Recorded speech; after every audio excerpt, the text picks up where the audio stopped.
Alright, so moving forward, every Monday, we're going to do Mock Draft Monday. This is actually a shout out to Bengal on YouTube. Actually, ironically enough, he's a Giants fan. He's not a Bengals fan, but he actually does this every single Monday. So I kind of want to do the same similar thing here. This is not me saying the season's over. This is not me saying, it's over, guys, it's over. Bengals lost, it's over. But no, this is me looking at it every single week, seeing where we're picking and what options are available where we're picking, okay? So that's all this really is. It's just kind of get a general gist of the future draft picks and where the Bengals might be headed toward the future. So let's go ahead and get right into this. So starting off right away, we are currently picking at number 15.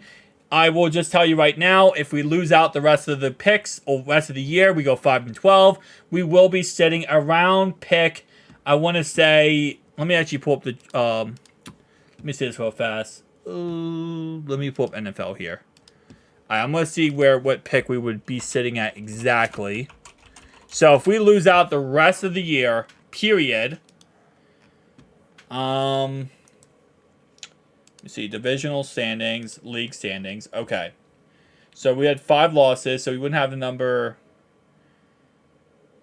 Yeah, we'd be probably a little bit higher. We'd probably be like 9 or 10. Wait, 1, 2, 3, 4, 5, 6, 7, 8, 9, 10, 11. Actually, surprisingly enough, we might actually be around 12, 13, or 14. We might actually stay around pick 15. This might actually not get any better. Depending on what other teams do, obviously, this might not get any better, like pick-wise. We might be sitting around pick 15 this whole entire time moving forward.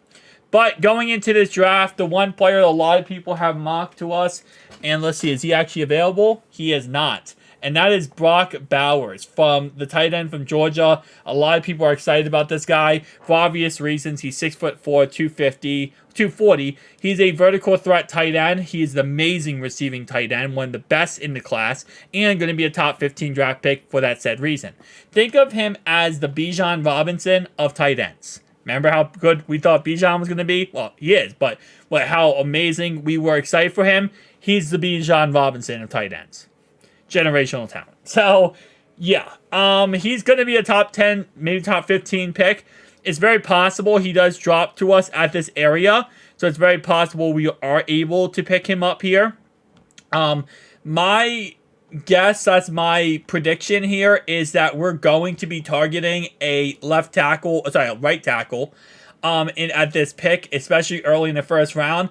There's a couple players I do like for example, we have Fuga here, who is 6'6", 334 pounds. We also have J.C. Latham here, another really pretty solid pass blocker here, 6'6", 335 pounds.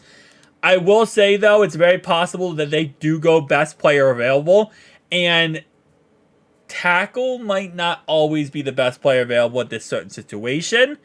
Again, it depends on where we pick here, because we're picking at 15, let's say hypothetically speaking. We keep winning, losing, winning, losing. I'm going to probably take tackle here, but I would not be surprised if they take an edge rusher. I'm not going to lie to you. It's very possible. We got a Dallas Turner here from, of course, Alabama. Great college. Produces amazing pass rushers into the NFL. He is 6'4", 242. He is an absolute dominant pass rusher off the edge. I don't want us to take him because the whole Myles Murphy thing has blown up in our face so far, but I wouldn't be surprised if they go after him for that said reason, just because he is the best talent available. Nate Wiggins is another really good player here. Not really as great in the run defense, but he is a great cover corner. He is 6'2", 185 pounds. He's coming from Clemson, same school we got Myles Murphy from, ironically enough. Again, it's very possible they could go corner too. I think right now in the first round, the positions I could see them going would be tight end, wide receiver, because obviously, T. Higgins and all that kind of stuff. Could go tackle, right tackle, I would say, probably more right tackle, depending on the Jonah Williams situation and how it balances out. And then corner. So that's kind of where I'm thinking that they're going to head here. I'm probably going to go with Fuga here if, let's say, we do not get back, our boy Jonah Williams here. Problem with Fuga, and you can see by the pass blocking grade, he's more of a run-blocking right tackle. Now, he did play 4 years of college at right tackle. This guy is not a left tackle. This guy is a strict right tackle. He's going to be drafted as a right tackle. He's going to play as a right tackle. And he's going to be on a team as a right tackle. He's not going to be a left tackle. This is not a left tackle going right tackle scenario. So, again, he is probably the best bet in that aspect. While JC here also did play right tackle too in college, not left tackle. And he's more of a better pass blocker. It's just really what you want to come down to when it comes to players. Both these players are good. I'll be honest with you. I do like Fulga better. I really do. And it's just watching him play, I like him a little bit better. I know Pro Football Focus has him higher on this list too, but I just like him a tad bit better. But I think for what we need, which is pass blocking, I'm going to go with J.C. Latham at the tackle position here with our first pick. So we're going to take a right tackle who is now, again, going to solidify that right-hand side. So now we have, in theory, we franchise tag T. Higgins, right? He's back with us. Perfect. Next thing we have here is going to be Tyler Boyd's going to be gone. Chuck Sizzle moves into the slot. Yoshi is going to be the outside receiver with Trenton Irwin. That works out. I'm thinking about tight end with the second pick. I'm really thinking tight end here. Problem with this class is outside of Brock Bowers, that's it. Like it's just a drop-off. It's a drop-off when it comes to the second round tight ends. There are some decent tight ends. I want to see, is there any taken in this draft so far? Let me see. No. Brock Bowers. Oh, no, there wasn't. Yeah. Okay, I was just making sure. Yeah, no, it is actually a drop-off. Sanders. You think we could make Yoshi, gain, 50 pounds and move him to tight end? What if we just, make Yoshi a tight end? Because, guys, we're not going to get a good tight end in this draft class. The good tight end was last draft class. So I'll be honest with you, they're probably not even going to target a tight end. Running back position, like I said, there's some drop-offs. Let's actually go with, how do I want to go with this one here? Because now you're talking about, okay, we got Ohio State corner here, Denzel Burkey, 6'1", 190. We got DJ James, not really good in the run defense at all. But I could see them going with this, especially depending on what happens with Cheeto. Obviously, Cheeto's on a contract year. If we lose Cheeto, you're going to have to replace him with somebody. Question is, are you going to go back-to-back years of taking a cornerback in the second round? That's the question, but I really see no reason not to. And then the question is, when are you going to take a wide receiver? Because you want to take a replacement eventually for T. Higgins. And this guy right here, Johnny Wilson, only played at Florida State. Didn't really play for a big college. But still, though, 6'7", 237 pounds. It's a big guy. Go up there and get the ball. I'll be honest with you, this spot, I'm probably thinking about... Probably going to take Denzel here, and I'm just going to be replacing Cheeto eventually if we don't bring him back. Rod Moore would not be against... I would not be against this here. He's more like a linebacker type safety where he can play the box, put him in the box, and Luke can just kind of eat with him. This is another guy from Michigan. Obviously, we have a guy from Michigan, Dax Hill, on our roster. So, and also DJ Turner. So, very obvious Michigan produces good secondary players. He's 6 foot tall, 198 pounds. He's a big guy.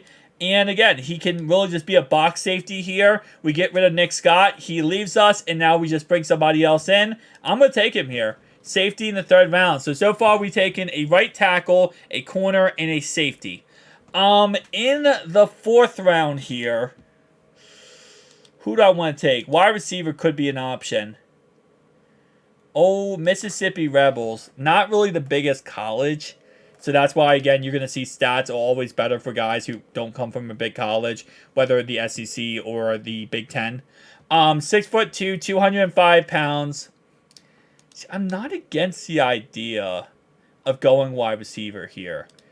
It just comes down to finding the right guy that would fit our offense. And whoever this would be, again, see, this is the thing.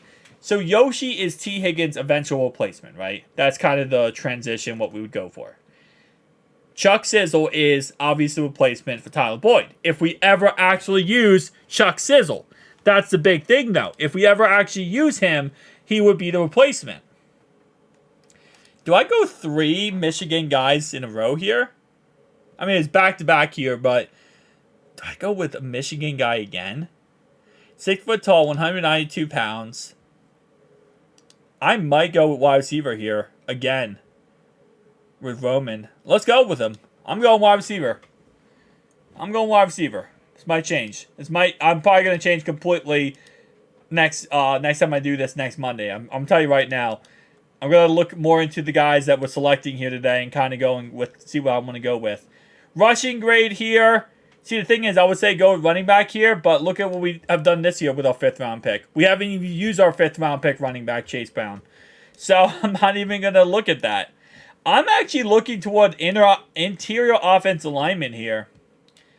And at this position, I wouldn't be against the idea of going with Cooper Beebe here. I really wouldn't. I mean, he's coming from a smaller school, right? Obviously, you would probably want to go for someone LSU going against tougher competition here. But yeah, I don't know. I'm kind of interested in Cooper Beebe here. He's 6'4", 335 pounds, so kind of smaller for what you want your guard to be like size-wise. Obviously, you want kind of 6'6" and above, but you know, I'm going guard. I'm going guard, and get rid of Olsen. Going guard there, get rid of Olsen. 2nd, 5th round pick here. What am I thinking here? I'm kind of thinking edge rusher. Just because a couple guys are on that contract year. I don't know. I just don't think... We got to get it to work with the guys we have. That's kind of how I feel about it at this point. Like, we got to figure something out with the guys we have at this point. This is why I might just take a tight end. And this might be a sleeper pick here. But we do have Kansas State Wildcats. Again, the Kansas State Wildcat guy here. 6'4", 245 pounds. Is he going to translate to the NFL very well? Probably not. But I'm going to take the shot here. Shot in the dark here. Get a tight end on the roster. To be honest, I think moving forward next year, it's going to be, Hudson as our number 1 tight end, then Drew Sample, then Mitchell Wilcox. I think that's what we're going to kind of do moving forward. I wouldn't be against the idea of taking a quarterback at this pick, I'll be honest with you, especially if, Jake Browning doesn't work out for us. Take a tight end, take a quarterback for the future. I might wait till 7th round to do that, I'll be honest with you. I'm probably going extra offensive lineman at this point. Get another offensive lineman in here. Just continue to bulk up that offensive line. Because at the end of the day, who cares? Guy doesn't make the roster, he doesn't work out in the end. Who cares? J.C. Davis, welcome to the team. Welcome to the Bengals. And there we go. So they have us getting a B- for this whole draft, but a B+ for the tackle, C- for Dezell, B for Rod Moore, a C for Roman Wilson, B- for Cooper Beebe, B for Ben, and then D for the tackle. And again, I get it. The tackle, you could make the argument we could go quarterback there. I just like the tackle a little bit better. See you guys next one.